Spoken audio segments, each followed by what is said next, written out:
Olá a todos, bom dia, como estão vocês? Bom dia, professor. Yeah. Peço desculpas pela última aula, que a internet caiu,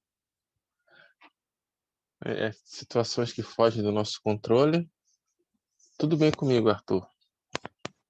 Mas o que eu fiz? Eu terminei o exercício, coloquei no PDF.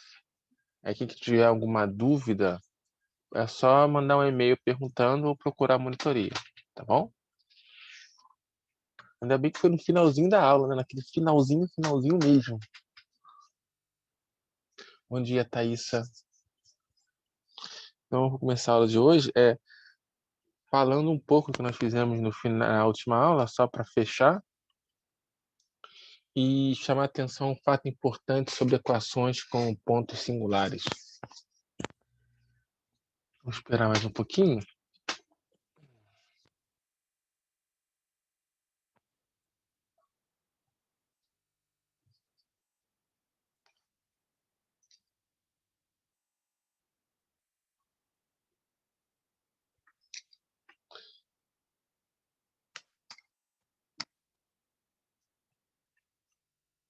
Então, esse aqui foi o teorema que eu enunciei na última aula, mas existe um fato importante que eu falo que se x0 é um ponto singular, existe pelo menos uma solução. Ora, se eu tenho uma equação de segunda ordem, para que eu possa encontrar a solução geral, eu preciso de duas soluções linearmente independentes. Então, uma vai ter esse formato aqui. E a outra? Bem, nos exemplos que nós trabalhamos, tanto no item A e no item B, o que aconteceu? Nós tínhamos uma equação inicial que nos forneceu no item A R1 igual a zero e R2 igual a 2/3. No item B, tivemos um R1 igual a 1/3 e o R2 igual a 2/3. Então, nota que aqui ambas apareceram 2/3, tá? Mas isso foi apenas coincidência. Não necessariamente sempre aparece 2/3. A gente nota o seguinte: no item a diferença entre os R's, R1 menos R2, é menos 2/3. A diferença entre R1 e R2 no item B é 1/3, perdão, menos 1/3. Então, nota que a diferença ela é sempre uma fração, é sempre um número racional. Nem sempre isso acontece. Quando isso acontece, a diferença é um racional. Deixa eu mudar minha frase. A diferença é uma fração, que racional pode ser inteiro, né? Então, se é um número não inteiro, eu vou ter duas soluções nesse formato aqui. Que foi o que nós encontramos, certo? Era x elevado a r, 1 vezes um somatório, mais x elevado a r2 vezes um somatório.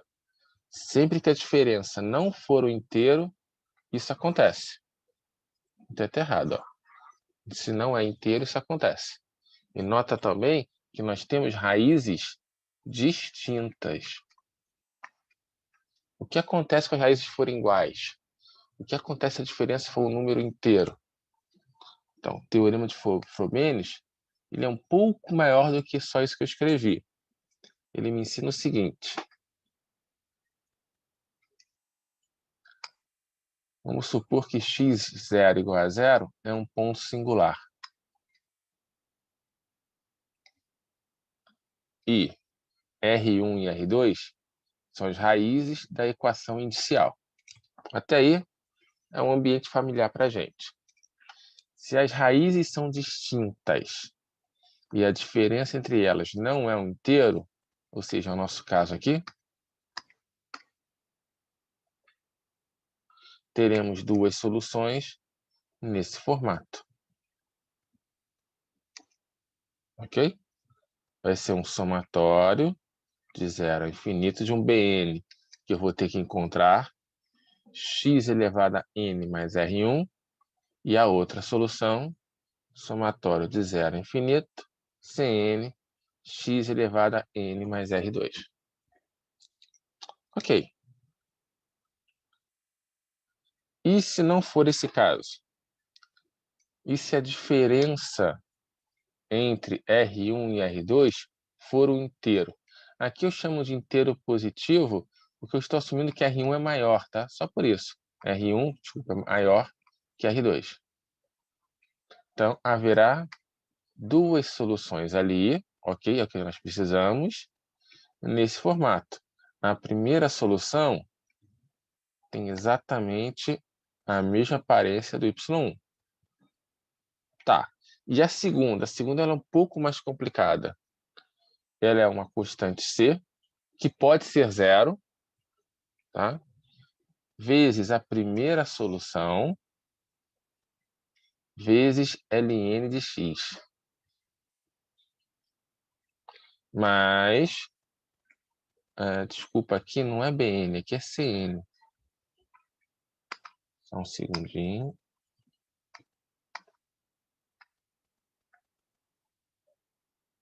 Que não necessariamente eles são iguais, né?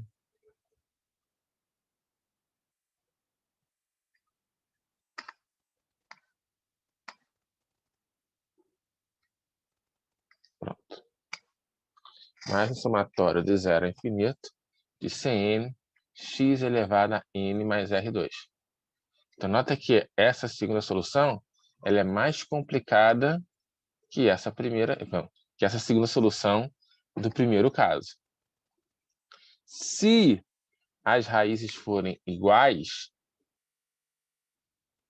a primeira solução continua no mesmo formato. Nota que uma solução sempre tem aquele primeiro formato, é um somatório de um Bn x elevado a n mais R1. A segunda solução é um pouco diferente. É um y1 ln de x, mais esse somatório. Nota que tem duas diferenças, né? Aqui eu tenho uma constante c que pode ser zero. Quando as raízes são iguais, eu não tenho essa constante, ela vale necessariamente 1. E quando eu tenho uma diferença entre um inteiro positivo, o n começa em 0, mas com as raízes iguais, o n começa em 1. A dedução dessas duas soluções aqui, elas são bem trabalhosas. Que eu não vou fazer com vocês aqui, durante a aula, exercícios utilizando o caso 2 e o caso 3. Porém, eu deixei na pasta que tem os PDFs da aula, um arquivo chamado exercício.singular ou exercícios.singular, alguma coisa assim, que tem um exemplo feito do caso 2. Vocês verão que ele dá para fazer, só que ele é bem trabalhoso, tá bom? Por isso nós temos que fazer aqui nessa aula. O caso 3 é parecido, tá? As contas feitas no caso 3 parecem muitas com o caso 2. Aí o caso 2 está lá feito, passo a passo. Salvo engano, eu só fiz um exemplo. E deu, salvo engano, 5 ou 6 páginas. Para você ver como é que é trabalhoso. Então, deixei lá o exercício para vocês. Caso alguém tenha alguma dúvida, é só entrar em contato comigo. Tudo bem assim?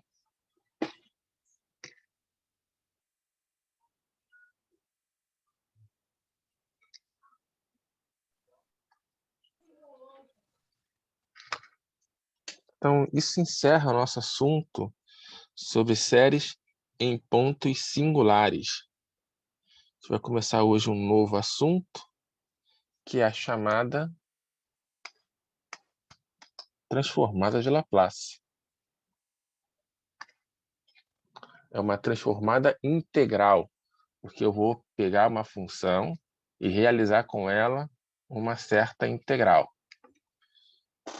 Então, como é que nós definimos transformada de Laplace? Então, dado uma função f,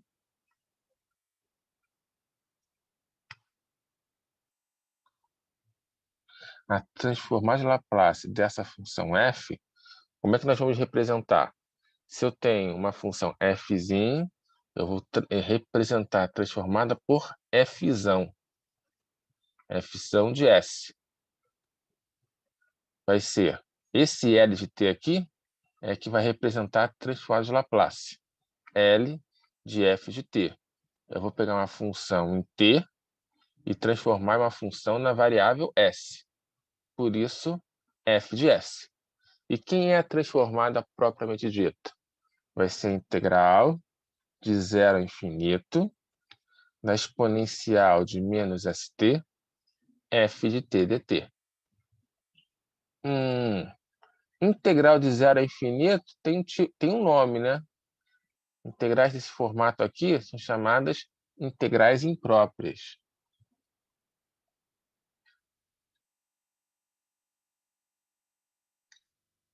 Opa, peraí, integral imprópria. Opa, se marca direitinho. Então, o que é uma integral? Como é que eu calculo uma integral imprópria? Ou qual é a definição da integral imprópria? Por exemplo, uma integral, subir aqui um pouquinho, de 0, opa, ferramenta errada. Vou olhar para uma função g, para não confundir com essa f aqui, tá bom?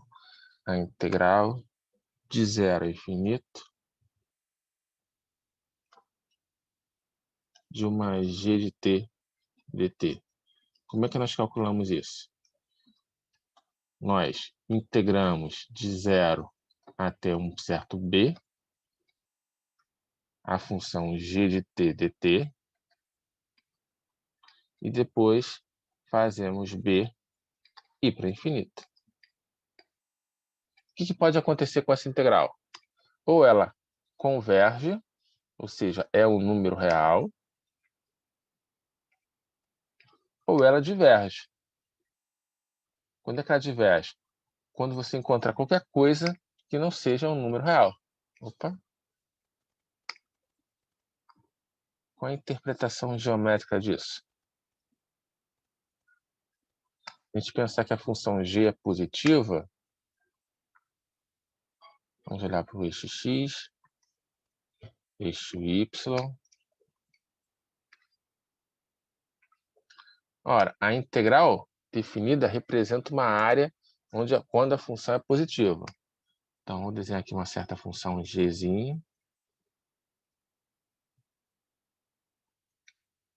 Essa é a nossa função g. Então, essa integral de 0 a infinito vai representar a área abaixo do gráfico de g, acima do eixo x, de 0 até infinito. Se essa área convergir, ela representará um número. Caso contrário, diverge. Tudo bem até aí? Vocês lembram de integral imprópria? Está no sangue de vocês?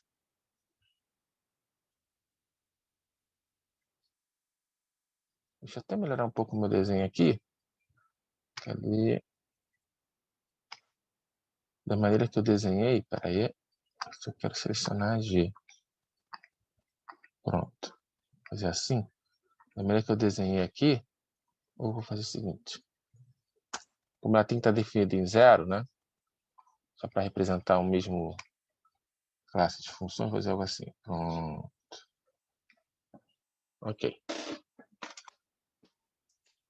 Para que diabos nós queremos estudar transformada de Laplace? Em nosso curso, nós vamos utilizá-la para resolver alguns PVIs, alguns problemas de valores iniciais, onde os coeficientes da equação diferencial eles são constantes.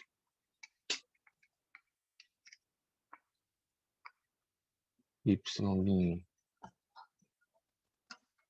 de 0 é igual, desculpa, y0, y de 0 é igual a y0, y' de 0 é igual a y0'. Vou começar a resolvendo situações nesse formato aqui. Equação diferencial linear homogênea de segunda ordem com coeficientes constantes. E depois nós vamos partir para problemas onde o termo não homogêneo não é zero. Eu posso ter algo mais geral. Um certo f de t, por exemplo. Aí esse f de t aqui, nós vamos ver casos bem interessantes, como a chamada função integral, função impulso, mas isso é mais para o futuro. Esse futuro é na próxima semana. Mais alguma coisa para falar sobre isso? Assim, só para lembrar aqui, lá no cálculo 2, olhando para uma equação diferencial linear homogênea, segunda ordem, com coeficientes constantes. Como é que nós resolvíamos? Vocês lembram? Como é que eu fiz lá em cálculo 2?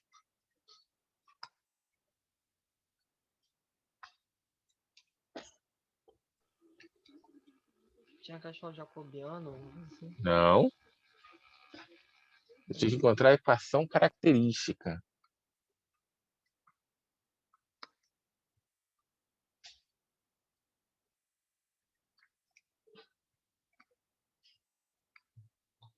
Quem era a equação característica nesse caso?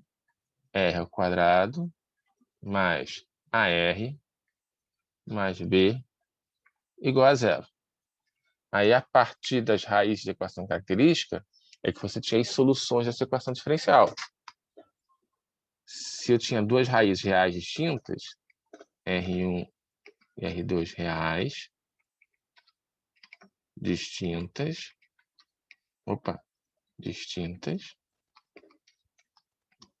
nossas soluções quem eram?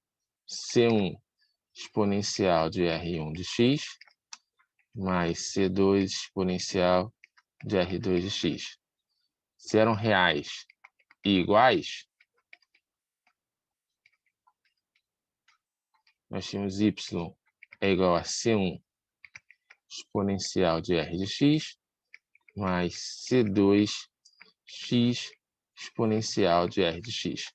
E se fosse reais complexas, alfa mais ou menos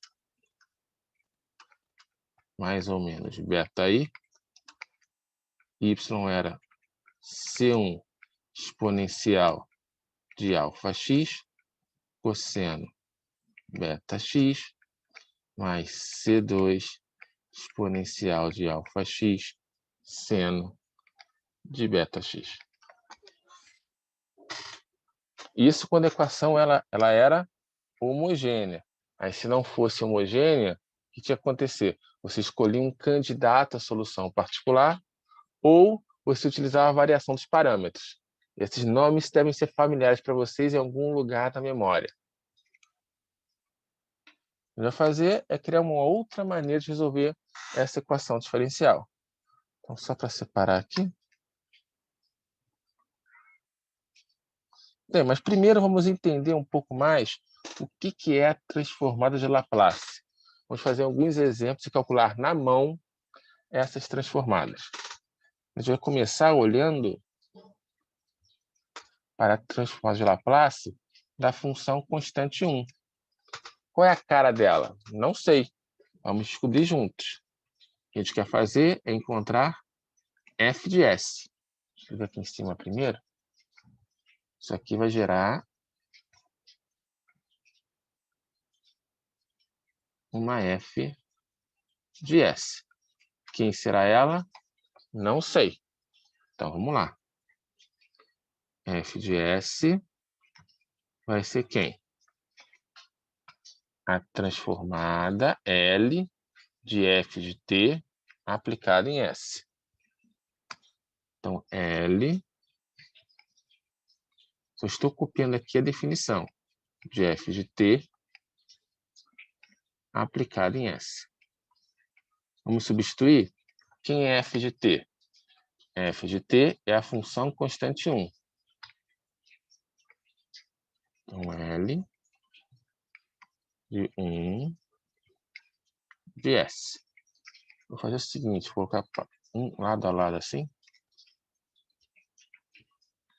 Se eu olhar aqui para cima, quem é a definição do transformo de Laplace? Integral de 0 a infinito de f de t exponencial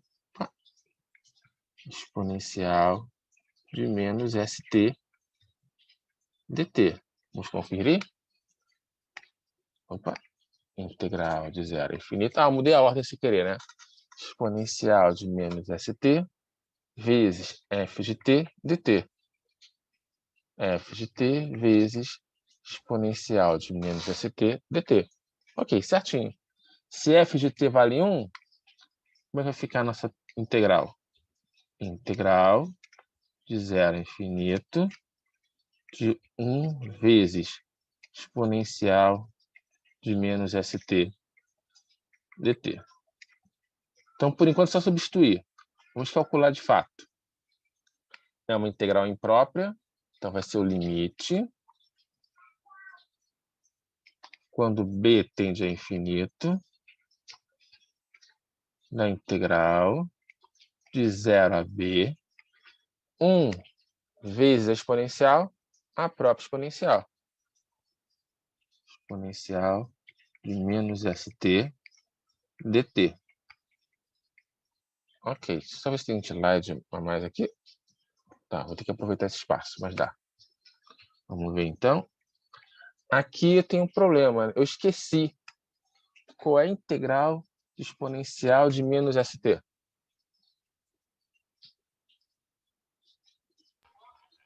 E elevado a menos st sobre menos s. Perfeito. Então, limite... Opa! Limite. Quando b tende a infinito, de menos 1 sobre s, exponencial de menos st, aí avaliado, de onde até onde? De 0 até b.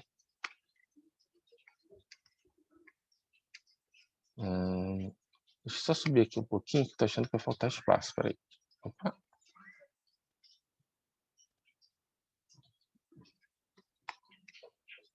Vamos ver. Isso vai ser o limite. Quando b tende a infinito, de o menos 1 sobre s, vou deixar em evidência. O que sobrou? Em t, lembra que a variável é t. Em t igual a b, exponencial de menos sb,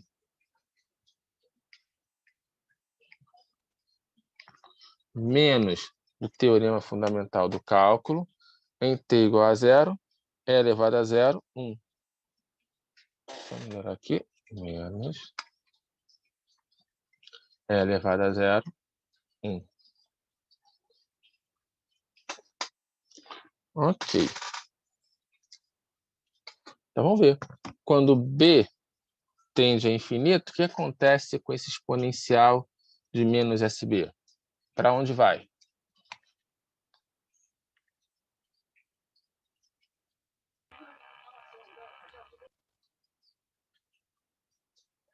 Zero. Tem certeza? Ou depende do s? Vamos ver aqui em cima. Mas é o limite. Quando b tende a infinito, da exponencial de menos sb. O que acontece se o s é positivo? Bem, se o s é positivo, vezes infinito vai dar infinito. Exponencial de menos infinito, 0. Ok, concordo contigo. Então, é 0 se S é positivo. Ora, o que acontece se o S é negativo, menor do que 0? Um número negativo vezes B, quando B vai para o infinito, vai dar menos negativo, menos infinito. Com esse menos, mais infinito. Exponencial de infinito, infinito. Se S é negativo. Então, nota que, vou estar aqui na definição, a integral imprópria, ou melhor, a transformação de Laplace da função é quando a integral imprópria converge. Quando é que ela vai convergir? Se S é maior do que 0. Então, essa exponencial vai tender a 0 para S positivo. S pode ser 0 também? Essa é a pergunta que eu vou fazer daqui a pouquinho. Segura a pergunta rapidinho. Eu vou fazer 0 menos 1 vezes menos 1 sobre S, 1 sobre S. 1 sobre S, se S é positivo. Só chegar um pouquinho para a direita. O S pode ser 0. O que acontece quando o S é 0? Opa, subir aqui só um pouquinho. Epa, não estou conseguindo pegar.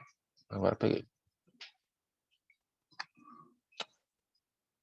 Só isso aqui.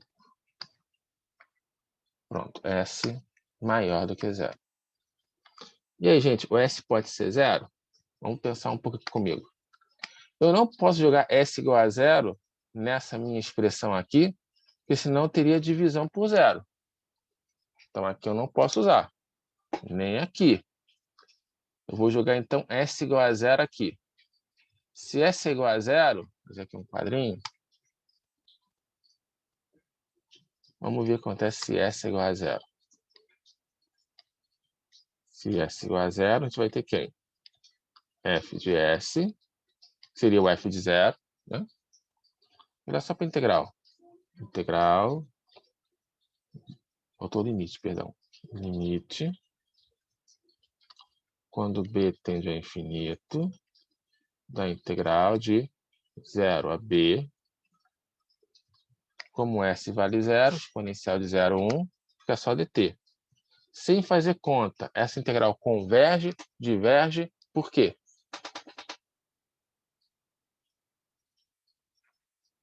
O que vocês acham?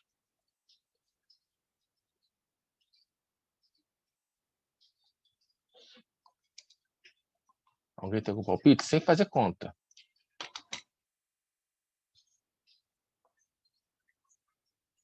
Ele vai divergir, Por quê? porque eu vou ter integral de dt vai ser t, aí vai ter infinito Ele tá menos fazendo a 0. conta, né? Sim. Ah,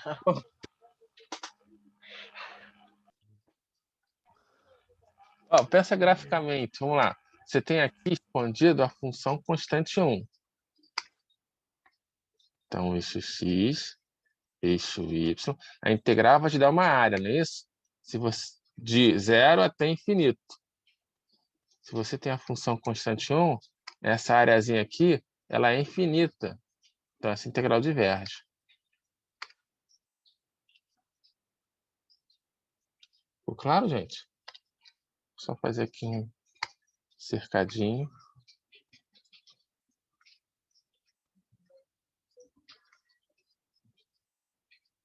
Eu interpretei a integral como área, porque a função é positiva, e percebi que a área da região é infinita. Então, a integral diverge. Tá bom? Então, qual é a moral da história? A transformação de Laplace da função constante 1 é 1 sobre S para S positivo. Talvez depois escrever aqui embaixo. Então, mudar de cor. Deixa eu fazer o seguinte. Dá para ler aqui embaixo bem? 1 sobre S S positivo. Aí eu continuo aqui com ponto de interrogação. Vou chamar a atenção esse carinha aqui de baixo. Pronto.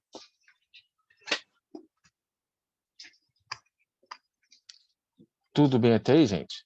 Então, de infinitas funções que existem, eu já sei a transformada de Laplace de uma delas. Quantas faltam? Infinitas. Dá um tempinho para vocês. Eu vou fazer aqui algo bem parecido que é feito lá com derivação em cálculo 1. Você começa a derivar utilizando a definição de derivada, né? Limite quando h tende a zero, de f de x mais h, menos f de x, sobre h. Você começa a partir daí.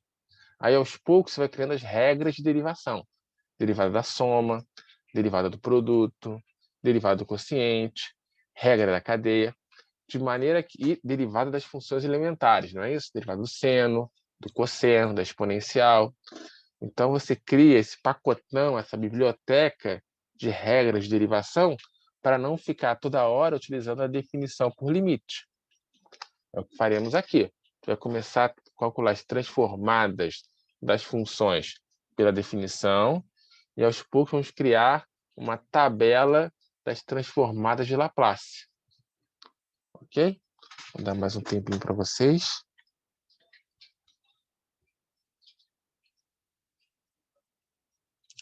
Vamos a um próximo exemplo aqui.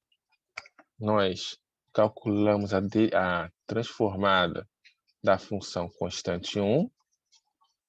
Então, vamos calcular agora a transformada da exponencial de k vezes t, onde k é o número real. Então, vamos lá. Respira fundo. O que nós queremos?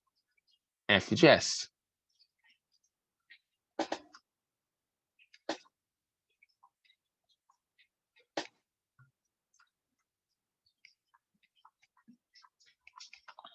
Então, quem é f de S? Pela definição, é a transformada de Laplace de f de t aplicada em S. Então, eu vou substituir. Vamos lá. Vai ser a integral de 0 a infinito de exponencial de menos st, f de t dt.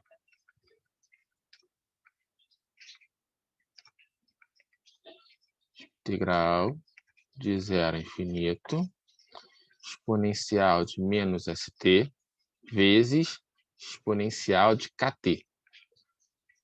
Copiei certo? Copiei. dt. Então, vamos pensar juntos aqui. Bem, nós temos uma integral imprópria. Como se calcula uma integral imprópria? É o limite quando b tende a infinito da integral de 0 a b. Agora eu vou olhar para o integrando. Exponencial de menos st vezes exponencial de kt. Eu posso simplificar esse integrando de alguma maneira? O que vocês acham? E se sim, de qual maneira?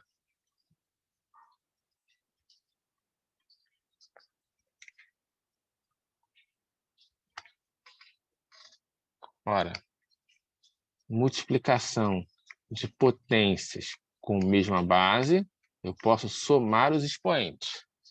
E quando eu somar os expoentes, eu posso colocar o t em evidência. Então, vamos ter exponencial de... Aqui eu vou mudar a ordem, k menos s, tá bom? K menos s vezes t, dt. Isso, Mariana, muito bem. Bem, agora tem que integrar, né? Uma hora tem que integrar. Então, vamos lá. Limite quando b tende a infinito. Mas aqui eu esqueci, gente. Me ensinem. Qual a integral da exponencial de K menos S que multiplica T?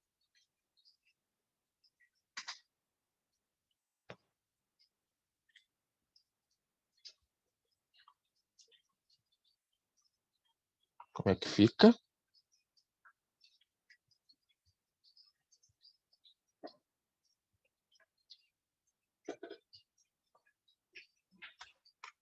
Fica quem? 1 sobre K menos S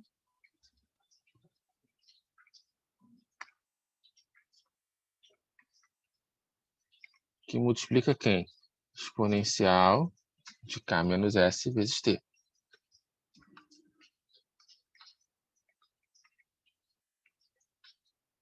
Opa, faltou fechar o parênteses.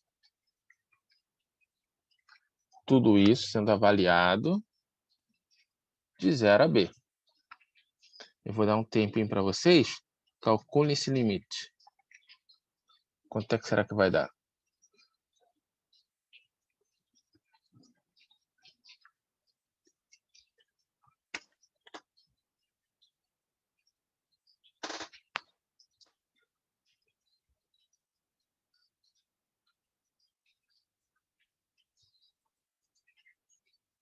E conseguir resolver?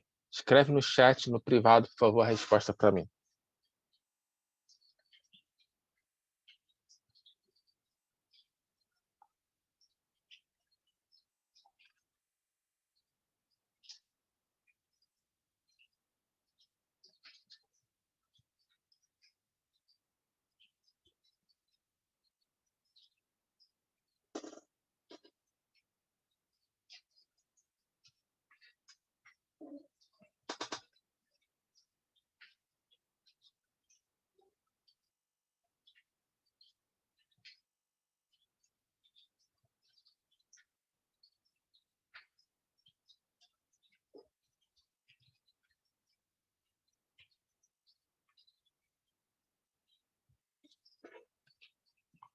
Conseguiram?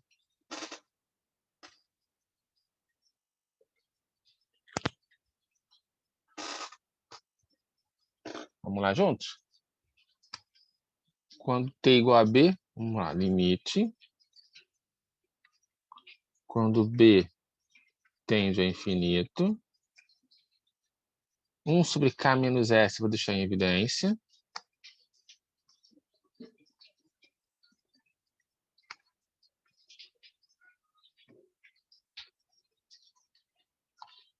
Vezes, vamos lá. Abrir um colchete. Em t igual a B, exponencial de K menos S, B, menos o teorema fundamental do cálculo, em t igual a 0, e elevado a 0, 1.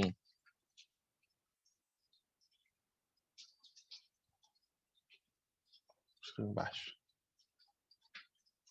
Não precisa aqui. Vamos ver então. Quando B tende a infinito, a gente quer descobrir o cálculo de modo que a integral imprópria convirja, não é isso? Então, opa, aqui, isso. Bem, quando B vai para infinito, para que a exponencial seja convergente, esse termo aqui tem que ser o quê? Negativo. Se ele for negativo, o que acontece? Esse termo vai para 0, 0 menos 1, vezes K menos S, falei errado, vezes 1 sobre K menos S, vai dar o quê? Opa, traço de fração, 1 sobre S menos K. Isso quando? Quando K menos S é negativo. K menos S. Chegar um pouquinho para a esquerda aqui.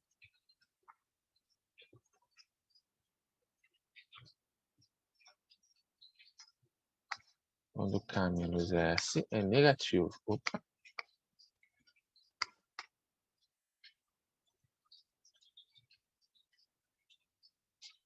Ora, K menos S negativo significa o quê?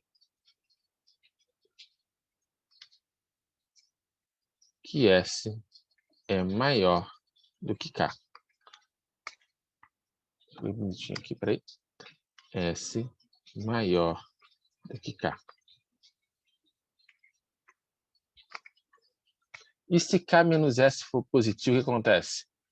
Se K menos S é positivo, eu tenho infinito vezes número positivo, vai dar infinito, exponencial de infinito, vai para infinito, divergiu. Então, o que nós vimos? Que a transformada, da função exponencial de kt, f de s, quem é? 1 sobre s menos k, 1, cadê você? Sobre s menos k,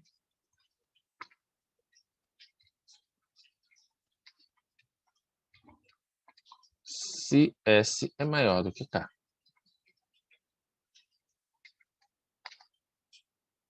Cadê aqui? Dá um tempinho para vocês.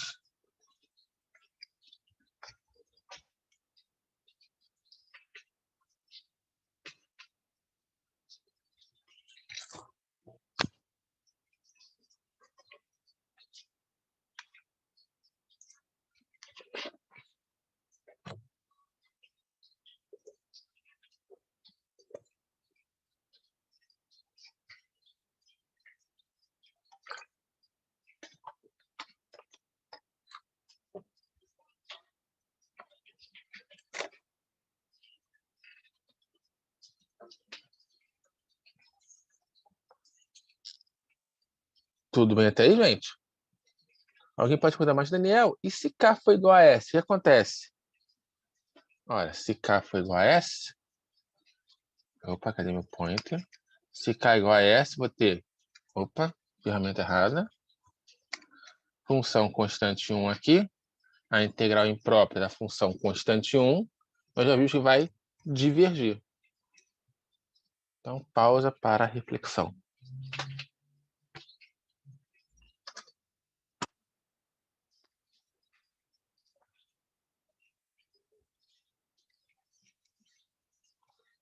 Isso aí, Mariana. Muito bem.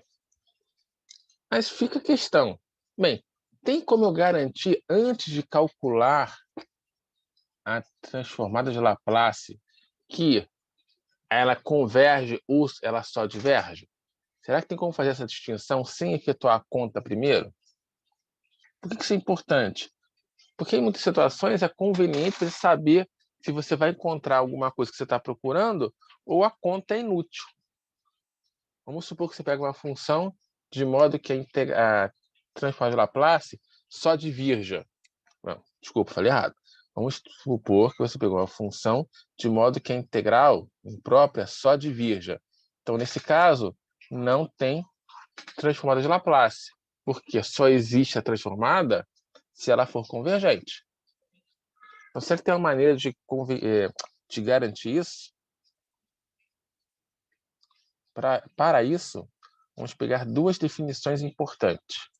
A primeira é o que é uma função seccionalmente contínua, ou em alguns lugares vai encontrar com uma expressão contínua por partes, em um certo intervalo AB. Bem, ela vai ser seccionalmente contínua se você puder, deixa eu desenhar aqui um intervalinho alfa-beta, peraí.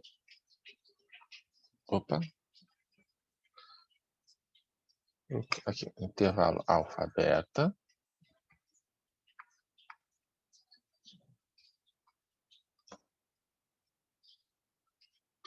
Aí seus intervalos e uma certa função.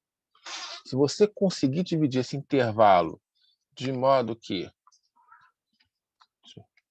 vamos dividir em intervalos menores, por exemplo, o alfa vai ser um T0 e o beta um Tn. Aí aqui você vai dividir em T1, T2. Os intervalos não precisam ter o mesmo tamanho, tá? Só tem apenas que conseguir dividir intervalo grande em intervalos menores. De modo que em cada um desses subintervalos aqui, vamos escrever assim, primeiro subintervalo, segundo subintervalo, terceiro subintervalo, e assim sucessivamente, a sua função f tem que satisfazer as duas condições assim. Aqui, f tem que ser contínua em cada um desses subintervalos e f tem que se aproximar de um limite finito nos extremos de cada um desses subintervalos. Ou seja, nesse primeiro intervalo aqui, a nossa função f ela não pode ir para infinito ou para menos infinito. Ela tem que se aproximar entre os limites, os extremos do subintervalo de limites finitos. Se isso acontece para todos os subintervalos, a função ela é seccionalmente contínua. Vamos pegar um exemplo, né? Fazer um desenho aqui. Mas aqui não, que eu acho que não vai ter espaço. Então, pensa aqui comigo. Eu vou olhar para o eixo X, eixo Y.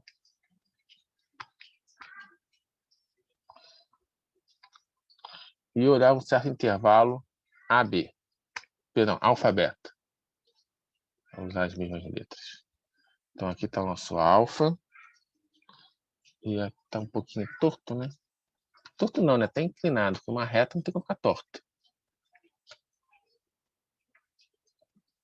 Beta.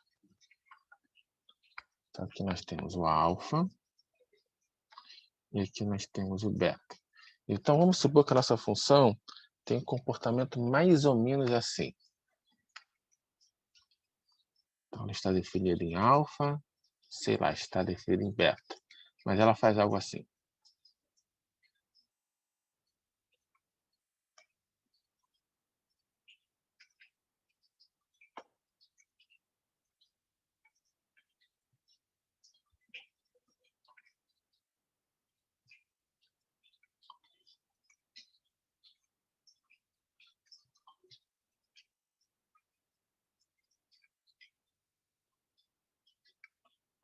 Esse é o gráfico da nossa função f no intervalo alfa-beta. Será que ela é seccionalmente contínua? Vamos ver. O que eu vou fazer? Eu vou dividir o intervalo alfa-beta em intervalos menores. Então, por exemplo, quase, né? Chega um pouquinho para a esquerda. Ok. Ué? Vou tentar de novo. Agora foi.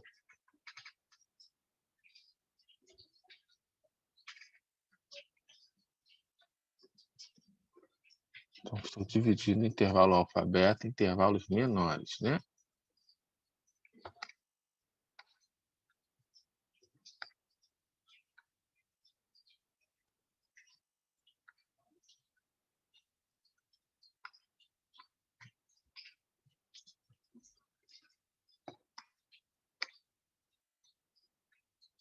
Pronto. Vamos ver. Esse alfa aqui vai ser o nosso T0. Aí aqui eu vou ter um T1, um T2, um T3, um T4. E o beta vai ser o nosso T5. Vamos ver. Vamos ver se satisfaz as duas condições. A pergunta é, F é seccionalmente contínuo?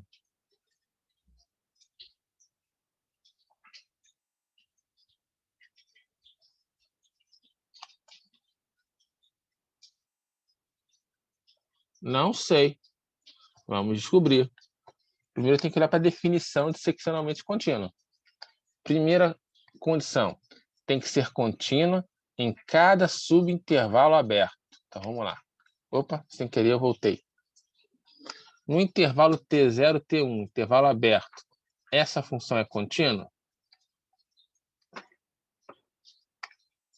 O que é uma função contínua, geometricamente falando? Eu posso escrever ela sem tirar o lápis do papel. Mais ou menos, né? É, Quase. Olha só, 1 sobre x é uma função contínua. Opa, olha só, tá mal desenhado, mas rapidinho, ó. 1 sobre x, o gráfico, nossa, está muito mal desenhado. Peraí, aí dá até vergonha de escrever isso, peraí. Eixo x, eixo y. 1 sobre x é uma função mais ou menos assim. Essa função é contínua. E para desenhar, eu precisei tirar o lápis do papel. Uma função é contínua, falando geometricamente, tá bom, gente? Se ela não possui saltos em pontos do domínio. Nota que a função y igual a 1 sobre x, ela tem um salto em x igual a 0.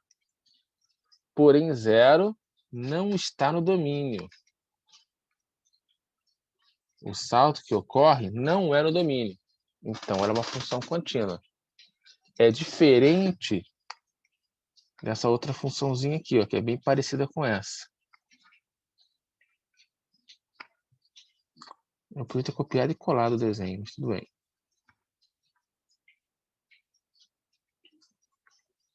Vou chamar de g, para não confundir com f ali de cima. G de x é igual a 1 sobre x, se x é diferente de 0, e 0 se x igual a 0. Agora, o 0, x igual a 0, pertence ao domínio. E nesse ponto eu tenho um salto. Então, essa função não é contínua. Agora, aqui, aonde ocorre o salto, não está no domínio. Se onde ocorreu o salto não está no domínio, não vou olhar para ele. Eu olho para todo o resto. Só para x positivo e só para x negativo. E nesses pontos nós não temos saltos. Tudo bem, gente? Dá um tempinho para vocês refletirem sobre isso.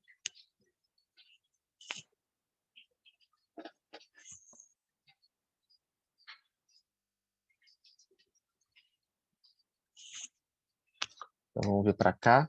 No intervalo T0, T1, intervalo aberto, o gráfico da nossa função f tem algum salto?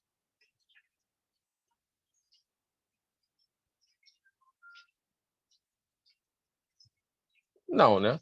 Então, nesse pedaço aqui, ela é contínua. De T1 a T2, intervalo aberto, tem algum salto? Também não. De T2 a T3, tem algum salto? Também não. Mas, Daniel, em T2 tem o salto, né? Ser um pontinho antes de chegar em T2, após sair de T2 e em T2. Isso não influencia? Não. Por quê? Porque a gente está olhando apenas o intervalo aberto. Não é o fechado, é só o aberto. Vamos supor aqui que eu faça uma pequena modificação na nossa função f.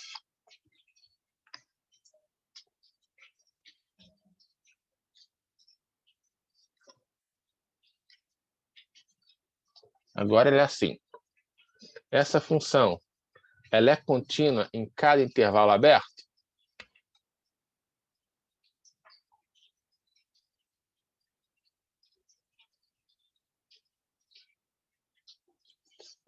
Sim, não, quem sabe? O que vocês acham?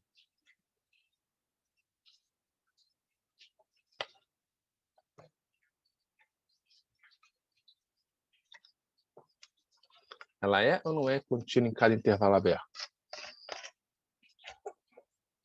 Não, né? Porque no intervalo de T4 a T5, eu tenho um salto. O que eu posso fazer para consertar isso? Criar um novo intervalo, T4 a T5, depois de T5 a T6. Então, esse é um problema contornável.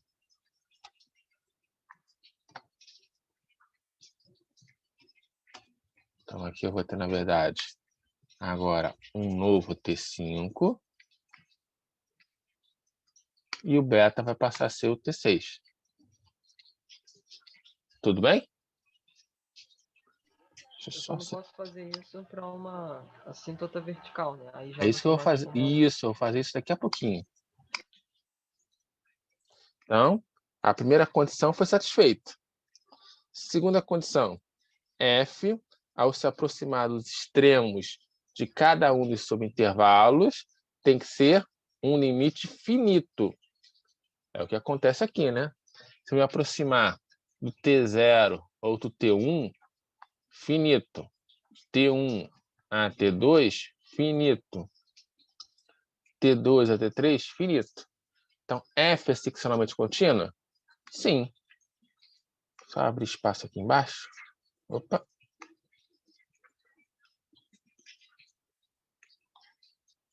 Sim. Vou pegar um outro gráfico. Vou chamar de função g também, para não confundir com aquela f.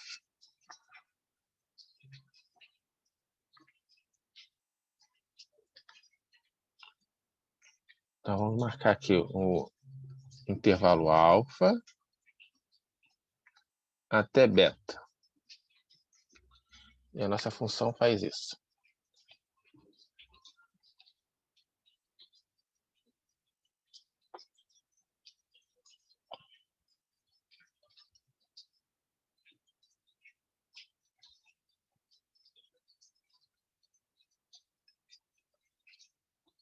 Espero que tenha ficado alinhado mais ou menos. Vamos ver.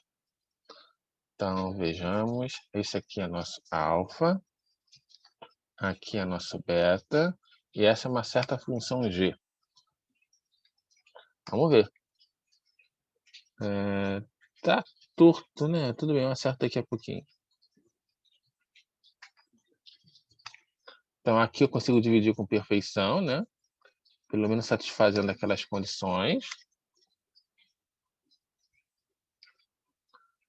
Aqui, opa, também consigo. Era só copiar e colar, né? Espera aí.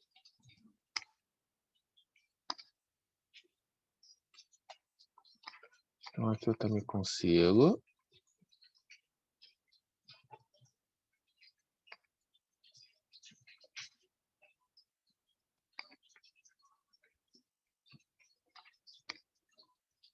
Então, deixa eu melhorar um pouco de desenhos aqui. Vocês já entenderam a ideia deles, só que aqui ficou muito mal feito. Espera aí.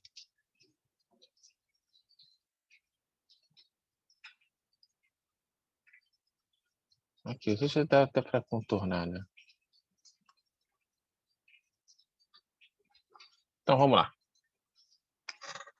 Vejamos. Primeira condição era satisfeita? F é contínua em cada um dos subintervalos abertos?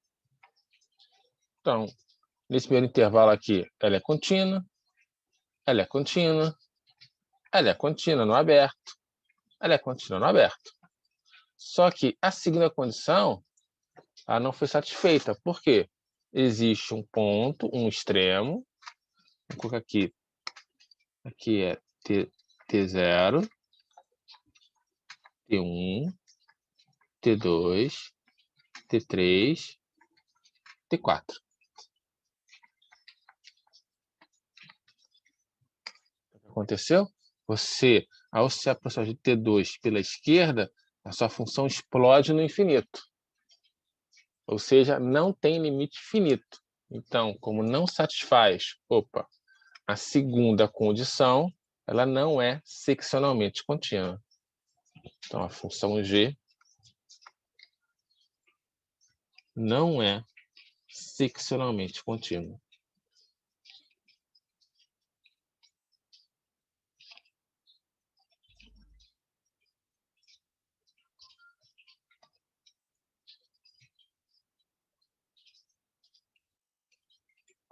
Esse contínuo fica estranho.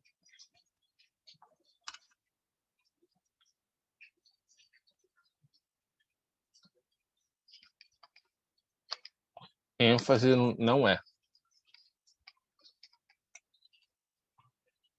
Deixa eu ver se tem algo no chat. Aqui. Bem até aí, gente?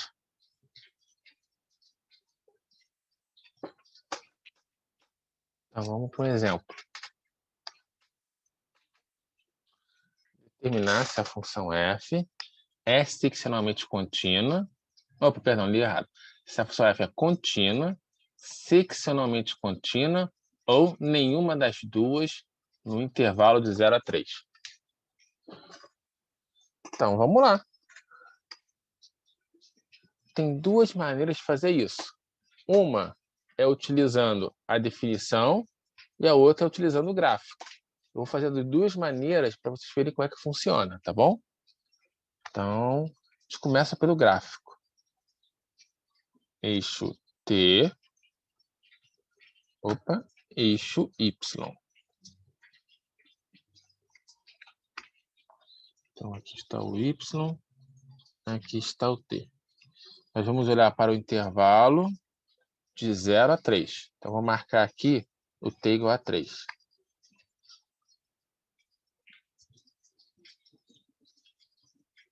Acho que está mais ou menos, né? Bem,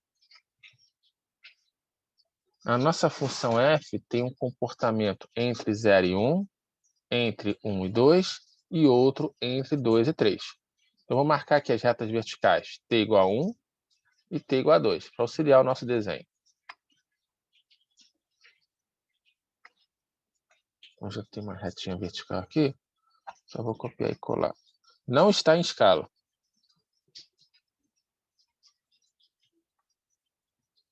Só um pouquinho. Pronto.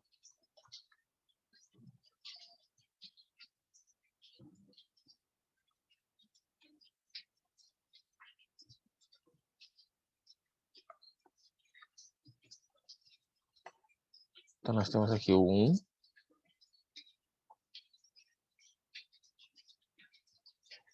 E o 2. Vamos ver o que acontece. Quando t igual a 0, 0. Quando t igual a 1, 1. Então, nós vamos sair do 0, 0 e chegar em 1, 1.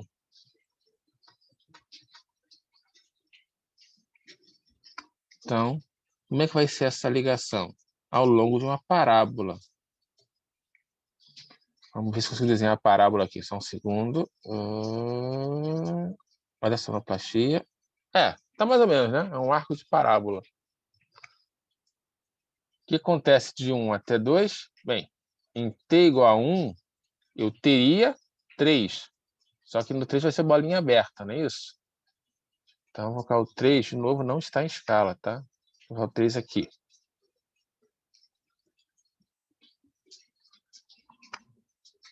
Três aqui. 1 está aqui. Então, bolinha aberta aqui. Depois, em t igual a 2, vou ter 4. Então, marcar aqui 4.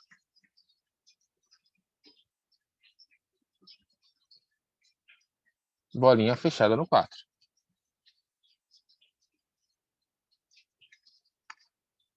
Nós vamos andar do ponto 1, 3 até o 2, 4 ao longo de uma reta.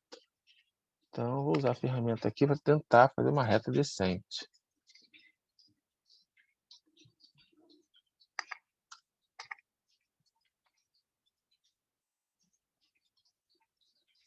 Ok.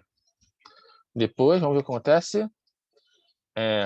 Em t igual a 2, eu estaria em 4, tudo bem. Aqui vai ser bolinha fechada mesmo. Em t igual a 3, 3. Então, vai descer. Então, cadê essa ferramenta aqui?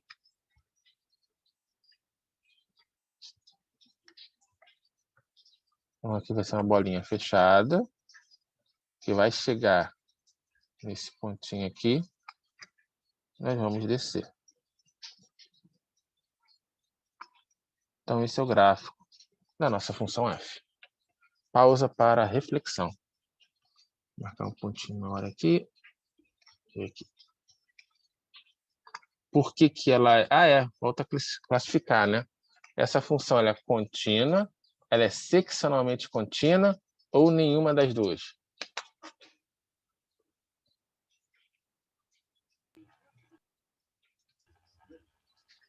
Seccionalmente contínua. Seccionalmente contínua. Perfeito.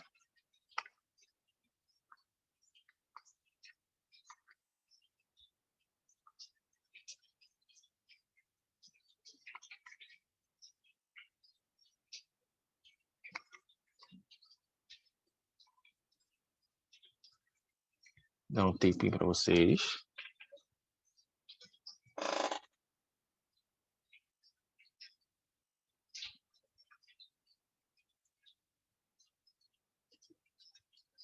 E como é que a gente prova utilizando a definição, sem um gráfico? Para isso, a gente tem que lembrar bem a definição. A definição pede que tem que ser contínua no intervalo aberto, em cada subintervalo aberto, e depois que nos extremos os limites sejam finitos. Então, vamos lá. Nossa função f está dividida em 3 subintervalos. 0 a 1, 1 a 2, 2 a 3. Então, vou fazer o seguinte, ó. Vou chamar a primeira parte aqui de F1, a segunda de F2 e a terceira de F3. Então, só para escrever, dar nome aos bois, F1 de t, quem vai ser? T ao quadrado com t no intervalo fechado de 0 a 1. Quem é F2? F2 de t vai ser 2 mais t, 2 mais t, no intervalo aberto em 1, fechado em 2. Vou mostrar aqui. Aberto em 1, fechado em 2. E F3, 6 menos t. Então, F3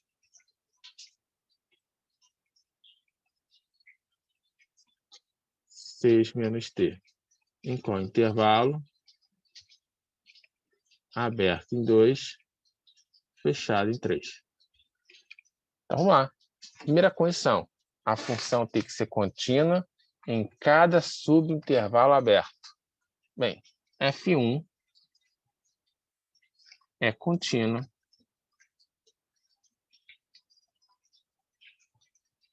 em 0, 1. Aberto. Porque é um polinômio. Todo polinômio contínuo no intervalo aberto. Depois, F2 é contínuo? Sim, é um polinômio também em intervalo aberto.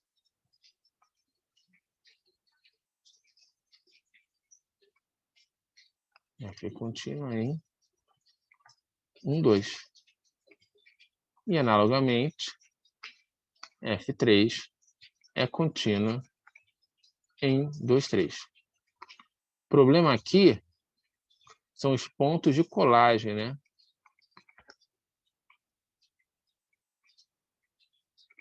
Vamos ver o que vai acontecer no t igual a 1 e no t igual a 2. Só ver como é que eu vou arrumar aqui. Vamos fazer um quadrinho explicativo, né? Acho que ajuda. Opa, ferramenta errada. Foi agora. Temos o nosso intervalo de 0. Está dividido em 0, em 1, em 2, em 3. Tem que provar o quê? Que os limites para os extremos de cada subintervalo é finito. Então, eu vou começar com 0. Eu vou dar o limite quando t tende a 0 pela direita de f de t. Pela direita de f de t. Ó, de 0 a 1, nós temos F1. De 1 a 2, F2. De 2 a 3, F3. Então, esse é o limite quando t tende a 0 pela direita. Quem é F1? T ao quadrado. Isso aqui dá 1, que é finito. Beleza. Já analisei esse extremo. Falta o extremo 1, tanto à esquerda quanto à direita. Então, vamos lá. Limite quando t tende a 1 pela esquerda da função f de t. Esse é o limite quando t tende a 1 pela esquerda. A esquerda de 1, quem manda é f1. Quem é f1? T ao quadrado. Isso aqui dá 1. Desculpa, gente, aqui eu errei, né? Coloquei 1 aqui, é 0, né? 0 ao quadrado é 0. Não sei o que eu estava pensando. Tá bom? Aqui foi sem querer mesmo. Com t tende a 0, t quadrado é 0. Onde eu tirei esse 1? Não sei. Bem, analisei a direita do 0. Opa. A direita do 0. Analisei a esquerda do 1. Falta a direita do 1. Então, o limite quando t tende a 1 pela direita, de quem? De f de t. Isso vai ser o quê? Limite quando t tende a 1 pela direita. Quem é a função f? A função f à direita do 1 é f2. Quem é f2? 2 mais t. 2 mais t. Isso vai nos dar 3, que também é finito. Limite quando t tende aonde agora? Já foi o 0, já foi 1 à esquerda e 1 à direita. 2 à esquerda, tendendo a 2 pela esquerda da função f de t. E que é isso? Limite quando t tende a 2 pela esquerda. 2 pela esquerda, f é f2. Quem é f2? 2 mais t. Então, 2 mais t, 4. Que também é finito. Então, falta quem? O 2 pela direita.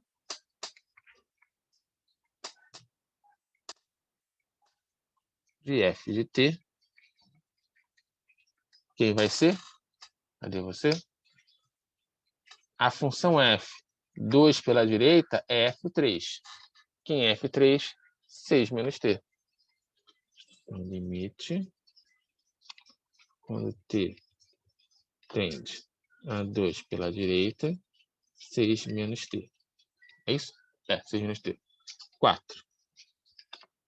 E por último, limite quando t tende a 3 pela esquerda. À esquerda do 3, nós temos f3.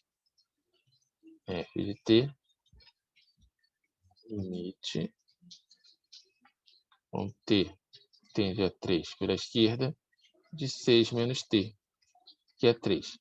Então, todos são finitos.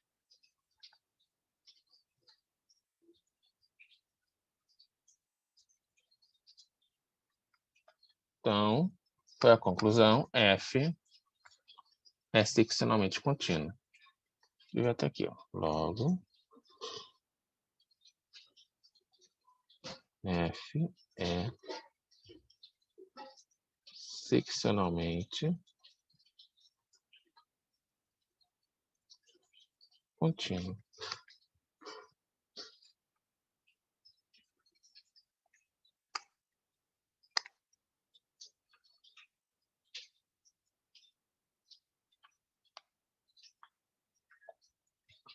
Pausa para reflexão.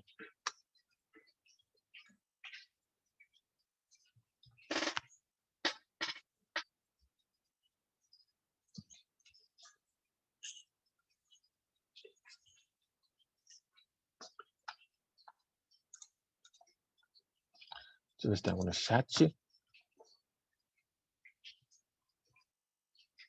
Tudo bem até aí, gente?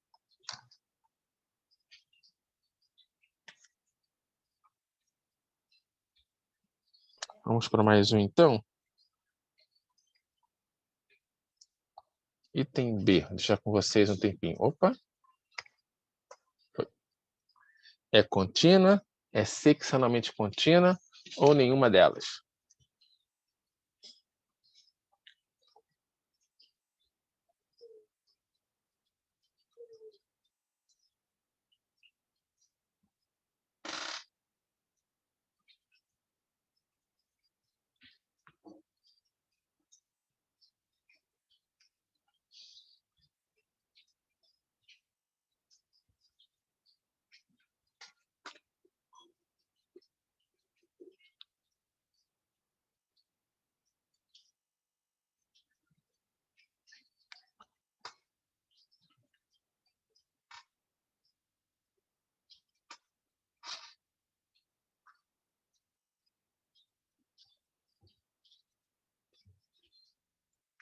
Quem conseguir descobrir, escreve no chat no privado, por favor.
Vamos lá, gente, trabalhando um pouquinho.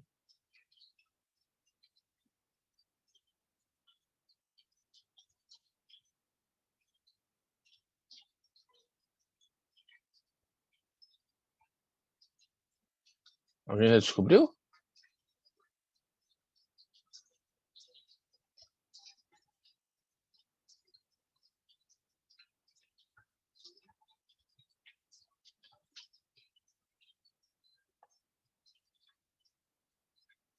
Ok, Matheus. Verdade. Dá só mais um tempinho.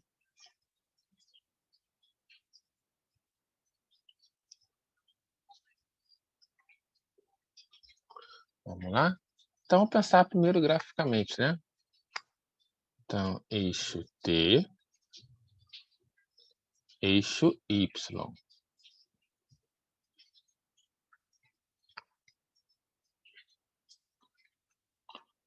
Estamos dividindo de 0 a 3.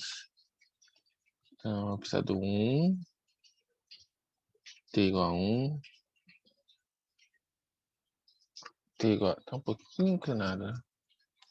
T igual a 1. T igual a 2. T igual a 3. Pronto. Mais ou menos isso, né? 1, 2 e 3. Vamos ver. A mesma coisa, né? De 0 a 1, T ao quadrado. Então, vamos marcar aqui o T ao quadrado. Em 1 vale 1, não está em escala.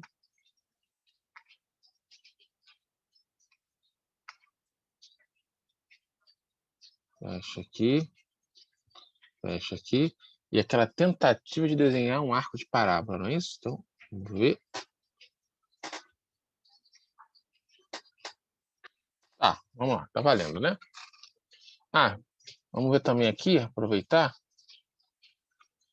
De 2 até 3, função constante 1. Então, vou aproveitar já aqui, dar uma esticadinha aqui. Então, nós temos aberto aqui, T igual a 2. Virar um pouquinho aqui, um aberto aqui. Fechado aqui. E um segmento de reta conectando. Pronto. Ok, agora vamos ver o que acontece de 1 a 2. Em T igual a 2, eu tenho 2 menos 1, 1. Elevado a menos 1, 1 também. Então, aqui é fechadinho. Agora vamos ver o que acontece quando a gente se aproxima de 1 pela direita. Então, limite, quando t tende a 1, pela direita da função f de t. O que vai acontecer? Limite, quando t tende a 1 pela direita, e que nós temos aqui? 1 sobre t menos 1. Então, é 1 sobre...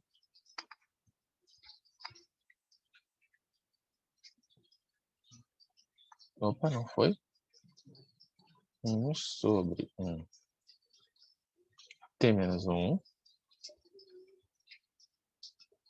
Ora, se você é um número um pouquinho maior do que 1, t menos 1 é um número positivo. Positivo dividido positivo é positivo. 1 dividido por um número muito pequeno próximo de zero vai para infinito. Então, a gente tem aqui algo mais ou menos assim, né?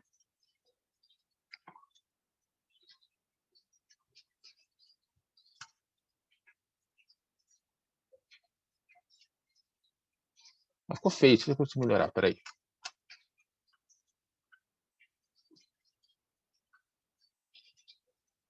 Nossa, piorei, calma, vou conseguir. Pensamento positivo. E elevado a x é sempre positivo. Uma coisa mais ou menos... Ah, ao final eu errei, peraí. Ah!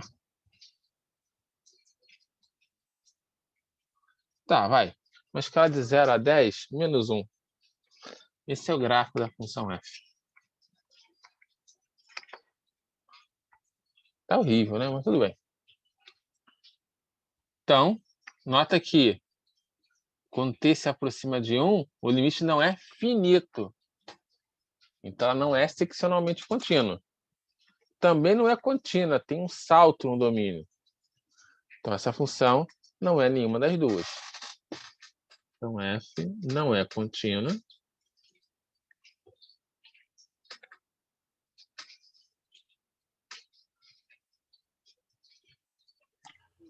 Nem seccionalmente contínua. Ei, pode falar. Agora, se tivesse a bolinha aberta no 1, ela seria só contínua. Só um instantinho só. Sim, mas olha só, peraí.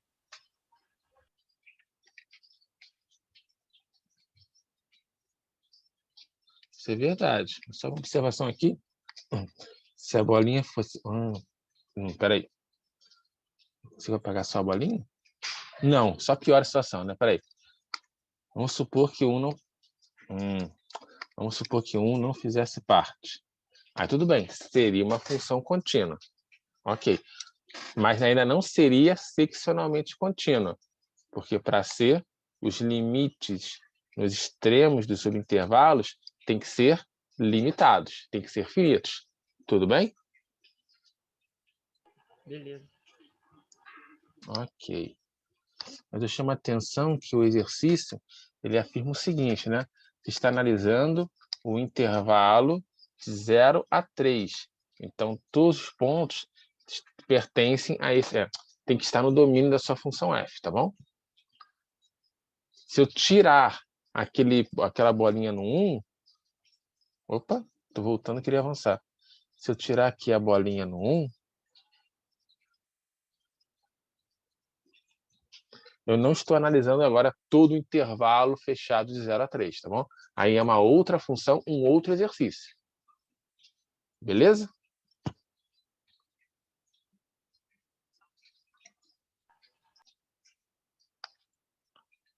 Bem, então falei que para uma função, a gente está procurando condições para que uma função admita transformada de Laplace.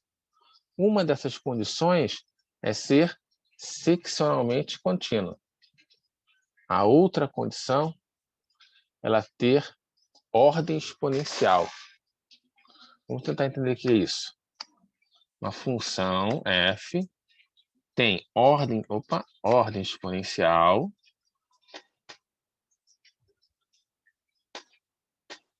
no intervalo 0 a mais infinito, se existem constantes C e alfa, com C positivo. Nota que alfa eu não faço restrição alguma.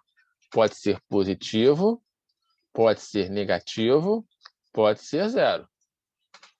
De modo que tem que existir esse par de constantes, tais que o módulo de f de t, ou seja, o módulo da nossa função, é menor ou igual a alguma exponencial. Então, se a gente pensar assim, graficamente, só estamos analisando, nota que para t positivo, tá bom?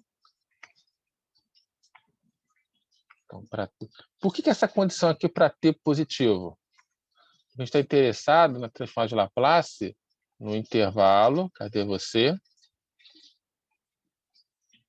A partir do zero. O que acontece antes do zero não vai interessar. O que importa é a partir do zero. Por isso que aqui eu estou olhando a partir do zero. Então, eixo T e eixo Y. Eu vou supor o seguinte, vou pensar em um alfa positivo, tá? Só para ter uma ideia do gráfico. Essa condição aqui significa o quê? Deixa eu ver do lado. Que f de t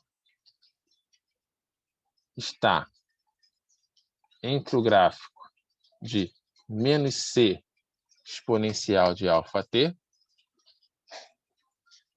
menos c exponencial de alfa t, e c exponencial de alfa t. Eu vou supor aqui que o alfa é positivo. Se o alfa é positivo, a sua exponencial tem um gráfico mais ou menos assim.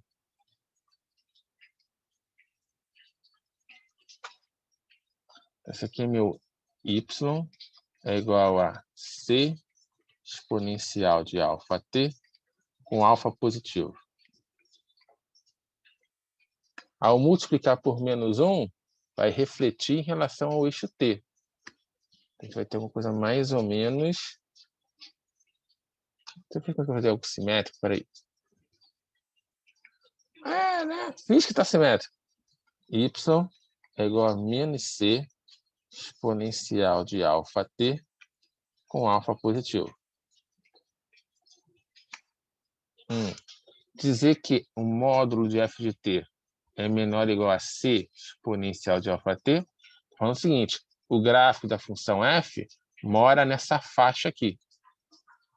Sei lá, algo mais ou menos assim. Opa. É uma função qualquer. Ela nunca vai ultrapassar a função de cima, nem ser menor do que a função de baixo. De novo, estou olhando apenas para t positivo.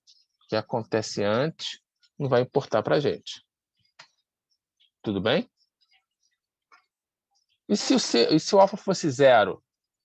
Ora, se alfa é zero, significa o quê?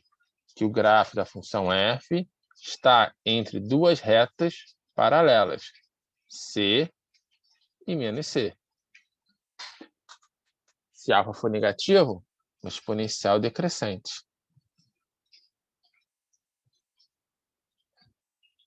Tudo bem até aí?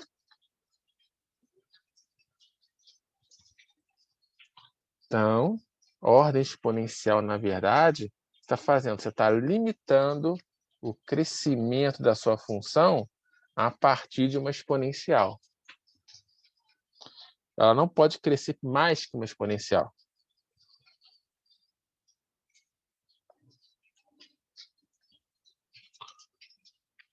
No chat. Então, por exemplo,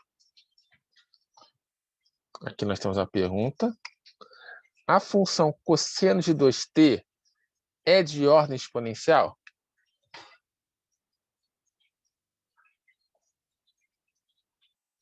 Será que eu consigo limitar o gráfico de cosseno de 2t utilizando uma função exponencial nesse formato aqui? Se sim, eu tenho que mostrar quem é o c e tenho que mostrar quem é o alfa. Então, vamos ver se é verdade. Para ser de ordem exponencial, eu tenho que olhar o módulo da f de t. Então, vamos lá. Módulo de f de t. Como f de t é cosseno de 2t, módulo do cosseno de 2t. O que nós sabemos sobre o módulo do cosseno de 2t? Ou não sabemos nada? Está entre 1 e 0. Tá, entre 0 e 1, né? Sempre o menor vem primeiro. Tá bom. Sim. Ou seja, é menor ou igual a 1. É menor do que ou igual a 1. O que é 1? 1 é a mesma coisa que, olha só o truque aqui, 1 vezes 1. Aí você pensa assim, e daí, Daniel? Acontece que esse 1 aqui, eu posso escrevê-lo como sendo e elevado a 0. Então, eu tenho 1 vezes exponencial de 0t. Aqui o nosso c positivo. Aqui o nosso alfa nulo.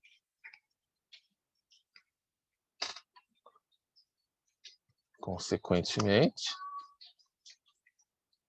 módulo do cosseno de 2t é menor ou igual a c exponencial de αt. Então, f é de ordem exponencial.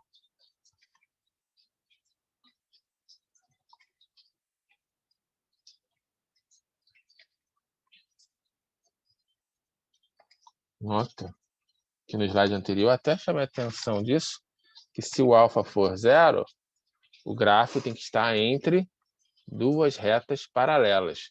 De fato, né, o gráfico do cosseno está entre a reta menos 1 e 1. Então, é de ordem exponencial também.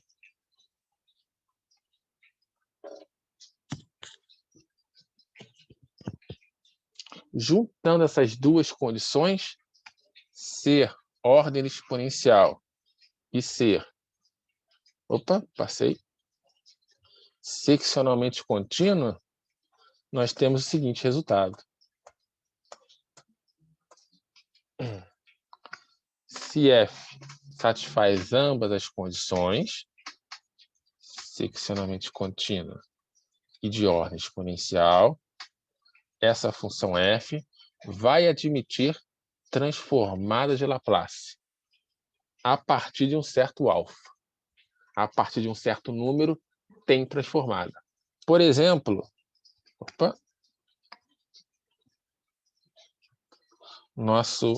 quando calculamos a transformada de Laplace da função constante 1, ela existe para S maior do que 0. Então, para 0, esse 0 aqui é o nosso alfa para essa função. Ao olhar para a função exponencial de kt, nós vimos que ela admite transformada de Laplace para S maior do que k. Esse k faz o papel do nosso alfa. Se o k for 2, S maior do que 2. Se k for 3, S maior do que 3. E assim sucessivamente.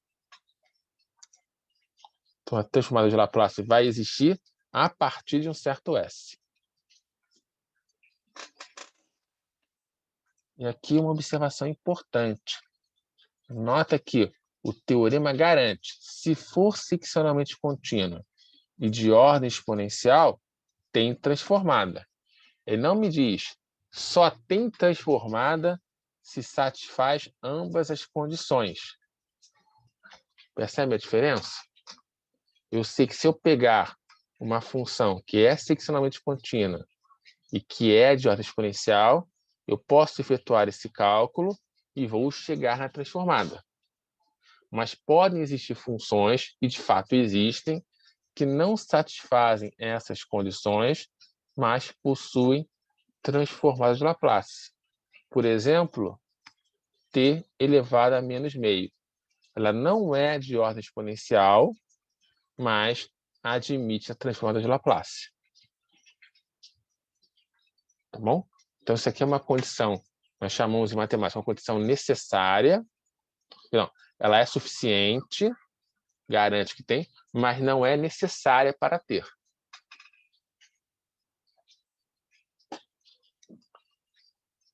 Bem, como a transformada de Laplace ela é definida por meio de uma integral, ela vai herdar as propriedades da integral. Que propriedades são essas?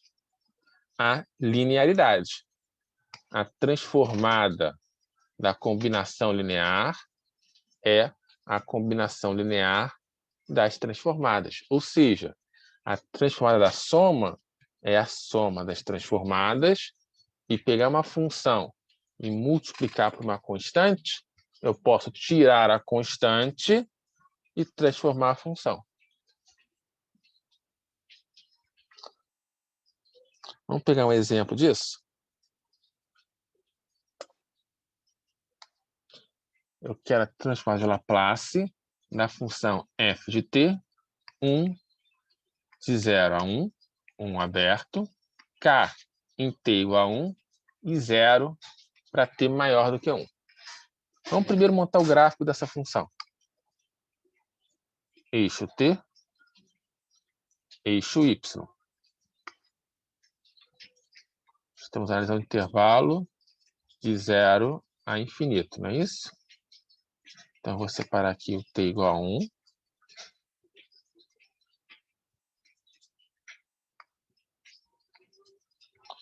Então, de 0 fechado até 1 aberto vale 1.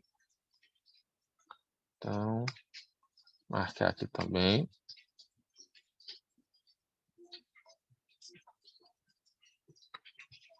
Zero fechado até 1 aberto vale 1.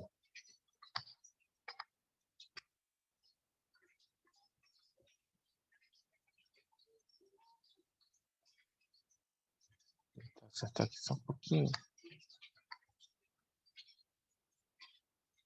Pronto, vale 1. Depois, em t igual a 1 vale k. Sei lá quem é k. Pode ser 1, pode ser 0, pode ser π, pode ser menos 7, não importa. Então, eu vou indicá-lo porque eu quero aqui em cima. Lembrando que k é qualquer número real. K está aqui.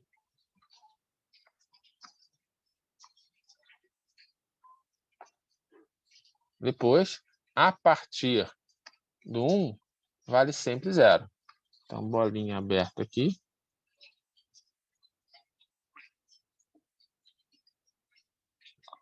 Bem. Ok. Esse é o nosso gráfico. Vamos tentar, então, vamos encontrar a transformada de Laplace. Então, vamos lá. Quem vai ser f de s?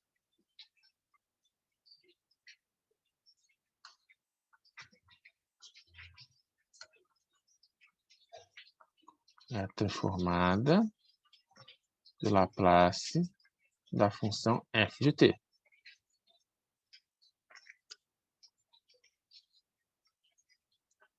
Então, pela definição, quem é? A transformada de 0 a infinito de exponencial de menos st, f de t, dt. Então, vai ser integral. Vamos pensar aqui comigo. A nossa função f ela tem 3 comportamentos. De 0 a 1, só em 1 e a partir do 1. Então, de 0 a 1, a gente vai ter de 0 a 1 exponencial de menos st vezes 1 dt. Depois, mais a integral de 1 até 1 é 0. Integral de a até a, 0. Então, nem vou pensar nela. Depois, integral de 1 até infinito. Então, de 1 até infinito. De quem?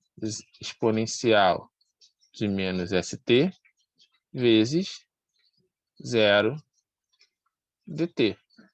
Ora, 0, pointer, 0 vezes exponencial 0, integral de 0 é 0. Então, essa integral aqui já é 0. Sobrou quem? Sobrou só, integral de 0 a 1, exponencial de menos st vezes 1 é a própria exponencial de menos st. Deixa eu subir aqui um pouquinho. Nota que não é mais uma integral imprópria, né? Agora é só uma integral de 0 a 1. Então, vamos integrar. integral da exponencial de menos st, menos 1 sobre s, exponencial de menos st. Analisando no intervalo de 0 a 1. Opa, aqui.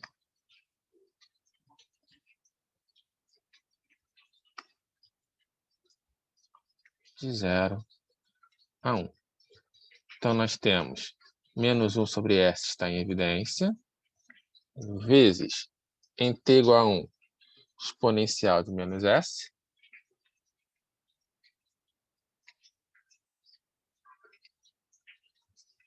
opa, faltou parênteses.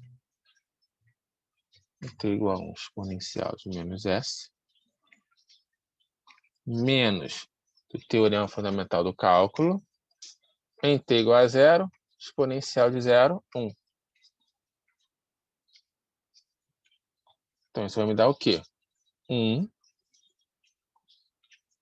menos exponencial de menos s sobre s.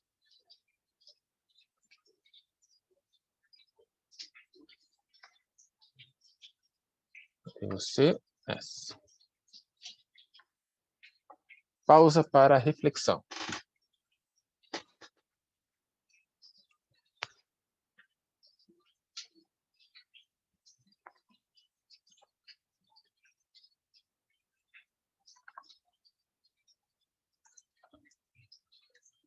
Ficou claro, gente?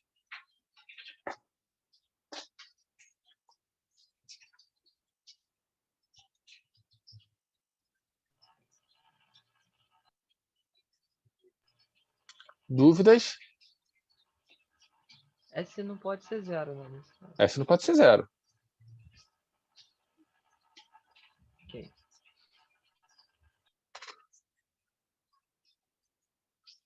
Dúvidas? Então, gente, por hoje é só isso tudo.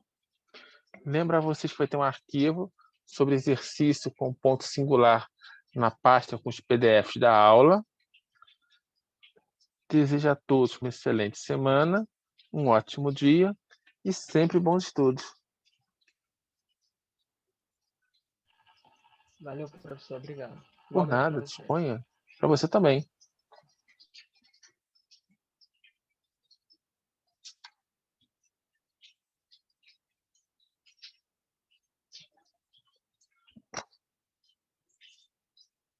Por nada, Eduardo. Até terça.